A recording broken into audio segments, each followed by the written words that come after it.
साहब डॉलर मजबूत होना ही रुपया कमजोर होना हुआ। इतना गिरा गिरा बयान मैं समझता हूँ भारत स्वतंत्र भारत में किसी मंत्री ने आज तक नहीं दिया हो गया कि डॉलर मजबूत हो रहा रुपया कमजोर नहीं हो रहा। अरे साहब डॉलर मजबूत होना ही रुपया कमजोर होना हुआ। डॉलर मजबूत हो रहा यानी मेरा मुकाबला अगर चाइना से है और चाइना मजबूत हो रहा, हम ऑटोमेटिकली कमजोर हो गए ना।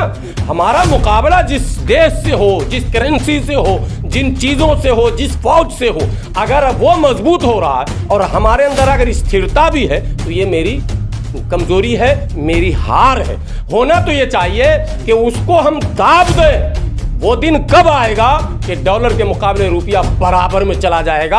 अगर हमारे जेब में 100 रुपए होंगे तो हम ये समझेंगे अमेरिका में जाकर कि हमारे पास 100 डॉलर हैं। किसी बोर्ड में हमको लगा दीजिए, संगठन में दे दीजिए, पुलिस का दलाल बना दीजिए। अरे दलालों, कौम की दलाली करना बंद करो।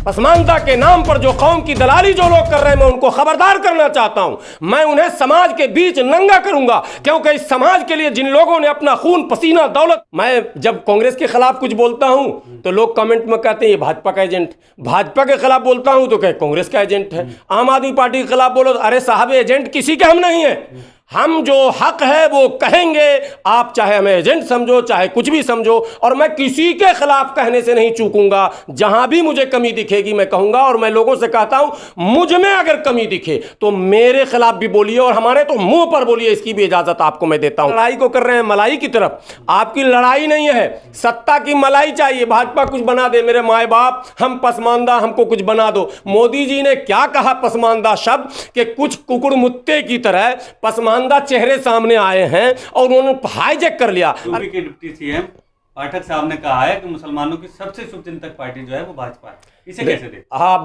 बड़ा अच्छा जिक्र आपने कर दिया। पाठक साहब ने कहा ये पता आपको? पसमानदा मुस्लिम महाज कथित तौर पर कथित पसमानदा मुस्लिम महाज की एक मीटिंग थी जिसको भारतीय जनता पार्टी ने खुद ऑर्गेनाइज किया था। उसका सारा मैनेजमेंट, सारा खर्च और कठपुतली नेता वो सब भारतीय जनता पार्टी ने बनाया। और साहब उस सभा में डिप्टी सीएम ब्रजेश पाठक और मौर्य और तमाम मंत्री पहुंचते हैं, और वो उन कठपुतली मुसलमानों के सामने, कथित पसमानदा मुसलमानों के सामने, लालची पसमानदा मुसलमानों के सामने, पद की लालसा रखने वाले पसमानदा मुसलमानों के सामने ब्रजेश पाठक कौन है जी? ये तो खुद ब्राह्मण, अरे डिप्टी सीएम ब्राह्मण है ना, तो पसमानदा मतलब दलित और पिछड़ा, उसका नेता ब्राह्मण कब से हो गया जी? अगर पसमानदा मुसलमानों के सामने पसमानदा हिंदू कोई होता, कोई दलित नॉन मुस्लिम होता तो बात कुछ समझ में आती। अरे जिस ब्राह्मणवादी व्यवस्था से उस पसमानदा से पूछिए जो उस मीटिंग में था। मैं तो पूछ रहा हूं, मैं तो सोशल मीडिया से फोन करके मैंने कहा ये ड्रामा कब बंद करोगे भाई? पसमानदा मुसलमानों के नाम पर आप पसमानदा मुसलमानों को जहन्नम की तरफ क्यों धकेल रहे हो? ये लड़ाई हमारे मान सम्मान की थी और संवैधानिक अधिकार की थी। अनुच्छेद 341 की लड़ाई थी कि हमको उसमें शामिल किया जाए, ओबीसी के कोटे में हमें बराबरी का कोटा दिया जाए। ओबीसी को 27% आरक्षण है टोटल, अगर मुस्लिम ओबीसी और नॉन मुस्लिम ओबीसी मिलाते हैं तो 42-43%, 50% हो जाता लगभग। तो हम लड़ाई लड़ रहे थे कि कोटा वहां बढ़ाइए, हमारा कोटा बनाइए। आप लड़ाई को कर रहे हैं मलाई की तरफ, आपकी लड़ाई नहीं है, सत्ता की मलाई चाहिए। भाजपा कुछ बना दे, मेरे माए बाप हम पसमानदा, हमको कुछ बना दो। मोदी जी ने क्या कहा पसमानदा शब्द कि कुछ कुकुड़ मुत्ते की तरह पसमानदा चेहरे सामने आए हैं और उन्होंने हाईजैक कर लिया। अरे लड़ाई लड़ी यूनाइटेड मुस्लिम मोर्चा ने, लड़ाई लड़ी अली अनवर अंसारी ने, लड़ाई लड़ी डॉक्टर एजाज अली ने, खून पसीना बहाया डॉक्टर एजाज अली ने, मार खाया डॉक्टर एजाज अली ने, लाठी खाए, गर्दन के हड्डी उनके टूटे, अस्पताल राम मनोहर लोहिया में भर्ती रहे, तिहाड़ जेल में 13-14 दिन रहे, उनके कई कार्यकर्ता महीनों रहे, 100 से ज्यादा कार्यकर्ता तिहाड़ जेल में बंद हुए और जंतर मंतर पर दौड़ा दौड़ा कर मारे गए। अस्पतालों में जगह नहीं थी साहब, हू का आलम था।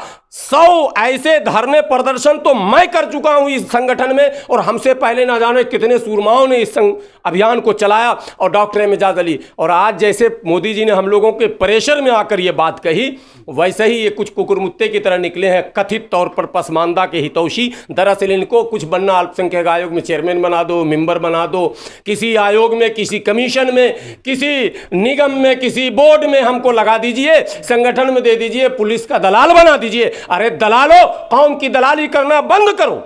पसमानदा के नाम पर जो कौम की दलाली जो लोग कर रहे हैं, मैं उनको खबरदार करना चाहता हूं। मैं उन्हें समाज के बीच नंगा करूंगा, क्योंकि इस समाज के लिए जिन लोगों ने अपना खून पसीना दौलत सब कुछ बहाया है, जिन लोगों ने अपनी नींद, डॉक्टर एजाज अली की बात मैं कर रहा हूं जो अरबपति करोड़पति हैं, बहुत बड़े सर्जन हैं, लेकिन आज तक चैन से सोए नहीं, अच्छा बिस्तर नहीं, अच्छी गाड़ी नहीं, अच्छा कपड़ा नहीं, समाज में लगे रहे रात दिन।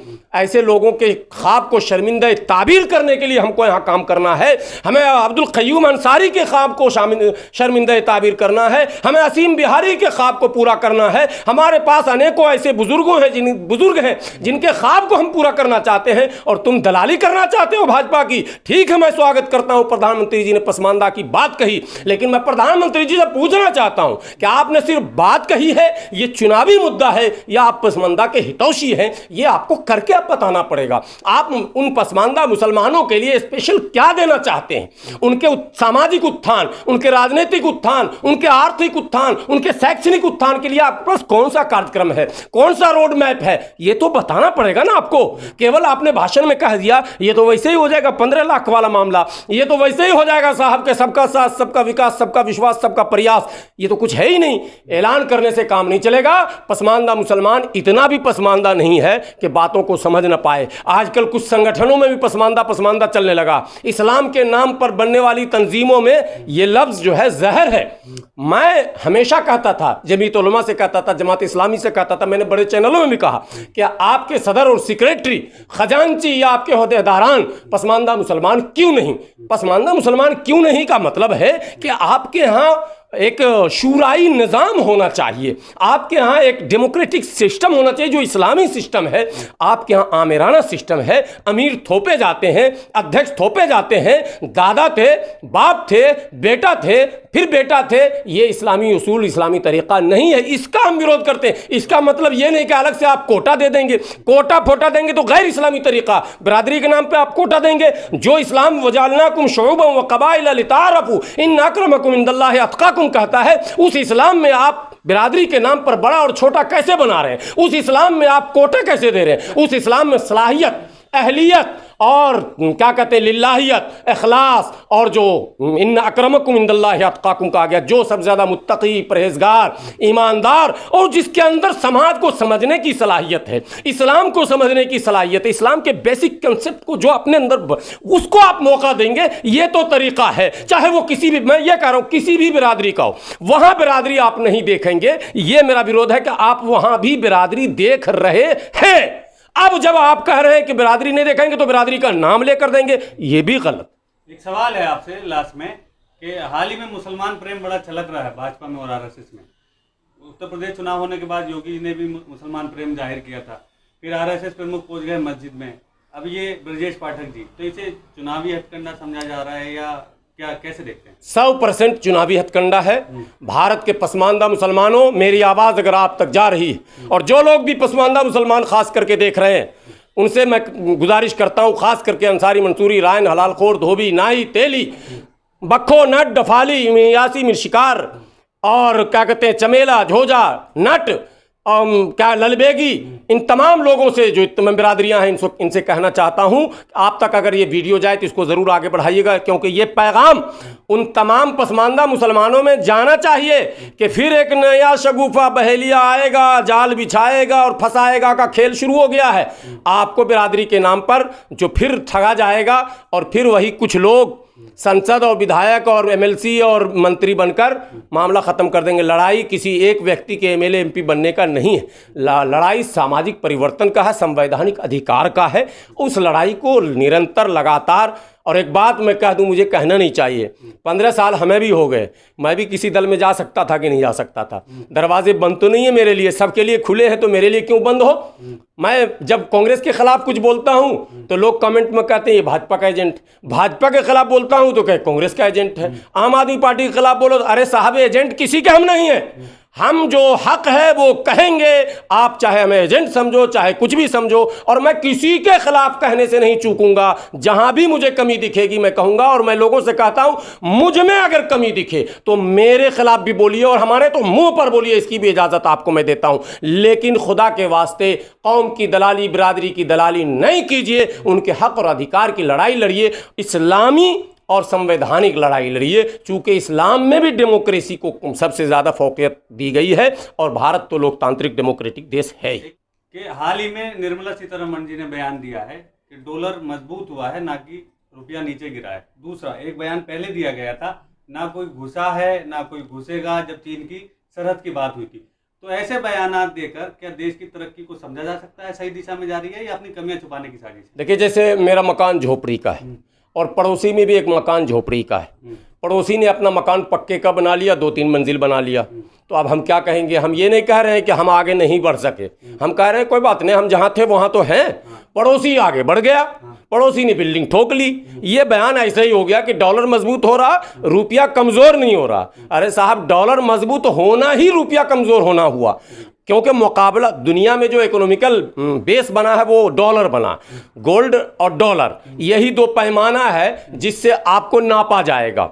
डॉलर से पूरी दुनिया को नापा जाता है। पूरी दुनिया की करेंसी को आप जब निकालेंगे तो मुकाबला डॉलर से आपका होगा। तो साहब, भारत की जो करेंसी है जिसको रुपया कहते हैं, इसका भी मुकाबला डॉलर से है। इसका रूबेल से मुकाबला नहीं है, इसका पाउंड से नहीं है, इसका दीनार दिरहम से नहीं है। इसका मुकाबला जो है वो डॉलर से है और डॉलर मजबूत हो रहा है। यानी मेरा मुकाबला अगर चाइना से है और चाइना मजबूत हो रहा, अब मैं पॉलिटिकल ला रहा हूं, तो हम ऑटोमेटिकली कमजोर हो गए ना।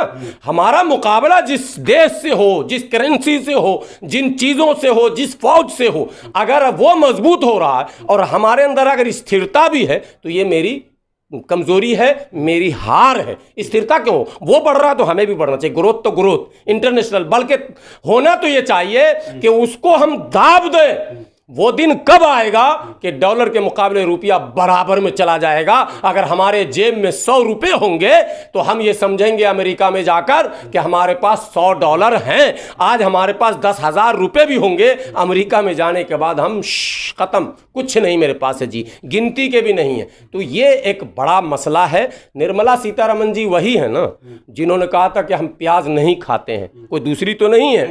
महंगाई, जब प्याज महंगा हुआ तो बोले हम प्याज खाते ही नहीं, तो हमें क्या मतलब? वो डॉलर का इस्तेमाल करती नहीं तो डॉलर बढ़े तो बढ़े, और रुपया का इस्तेमाल करती हैं तो रुपया से उन्हें क्या लेना देना। ये उनके मंत्री और हैं, रामदास अठावले, जो बेचारे दास ही हैं। दास के मतलब आप लोग समझते ही होंगे। तो वो रामदास नाम है उनका, लेकिन वो मोदी दास हैं बेचारे, और भाजपा दास बने हुए हैं। तो उन्होंने एक बार बयान दिया कि हमें क्या मतलब महंगाई से, हमें क्या मतलब महंगाई से साहब? हमारे गाड़ी में तो पेट्रोल फ्री में भरते हैं, हमारा फ्लाइट फ्री का है, बिजली फ्री की है, टेलीफोन फ्री का है, तो हमें महंगाई से। इतना गिरा गिरा बयान मैं समझता हूँ भारत, स्वतंत्र भारत में किसी मंत्री ने आज तक नहीं दिया।